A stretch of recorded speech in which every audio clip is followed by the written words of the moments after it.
కాకినాడ ఇంద్రపాలెం లాకుల వద్ద అంబేద్కర్ విగ్రహం ఎదురుగా వామపక్ష పార్టీల ఆధ్వర్యంలో మంగళవారం రాస్తా రోకో చేపట్టారు. ఈ సందర్భంగా సిపిఎం, సిపిఐ నాయకులు మాట్లాడుతూ కేంద్ర ప్రభుత్వం వరుసగా పెట్రోల్, డీజిల్, గ్యాస్ ధరలను పెంచడం వల్ల సామాన్య ప్రజలు, చిన్న వ్యాపారులు తీవ్ర ఇబ్బందులు ఎదుర్కొంటున్నారని ఆరోపించారు. కమర్షియల్ గ్యాస్ ధరల పెంపుతో ఆహార పదార్థాల ధరలు కూడా పెరిగే ప్రమాదం ఉందన్నారు. కేజీ బేసిన్ లో ఉత్పత్తి అవుతున్న చమురు, సహజ వాయువుల విషయంలో ఆంధ్రప్రదేశ్ కు తగిన వాటా కల్పించాలని డిమాండ్ చేశారు. ఈ కార్యక్రమంలో సిపిఎం జిల్లా కార్యదర్శి కరణం ప్రసాద్ రావు, సిపిఐ జిల్లా సహాయ కార్యదర్శి తోకల ప్రసాద్, సిపిఐ న్యూ డెమోక్రసీ ఉమ్మడి తూర్పు గోదావరి జిల్లా కార్యదర్శి జె వెంకటేశ్వర్లు, సిపిఐ లిబరేషన్ రాష్ట్ర కమిటీ సభ్యుడు సిహెచ్ నాగేశ్వరరావు తదితరులు పాల్గొన్నారు. ఒడ్డు దాటే వరకు వాడమల్లయ్య, ఒడ్డు దాటిన తర్వాత బూడమల్లయ్య అన్న సంబంధం ఉంది.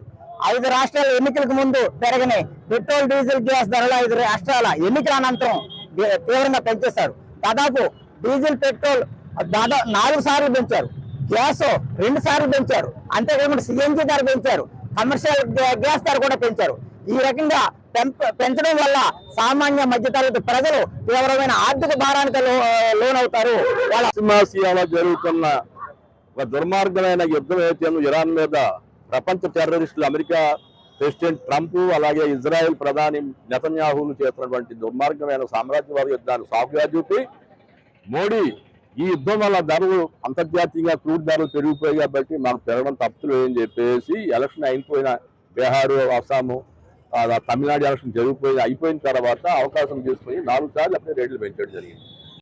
ఈ రోజు రాష్ట్ర వ్యాప్తంగా వామపక్షాల ఆధ్వర్యంలో పెట్రోల్, డీజిల్, గ్యాస్ ఏదైతే ఇటీవల కాలంలో ప్రభుత్వం రోజు రోజుకి పెంచుతా ఉందో ఈ ధరల్ని తక్షణం తగ్గించాలని చెప్పేసి రాష్ట్ర వ్యాప్తంగా వామపక్షాల ఆధ్వర్యంలో ఈ నిరసన కార్యక్రమం తెలియజేస్తా ఉన్నాం.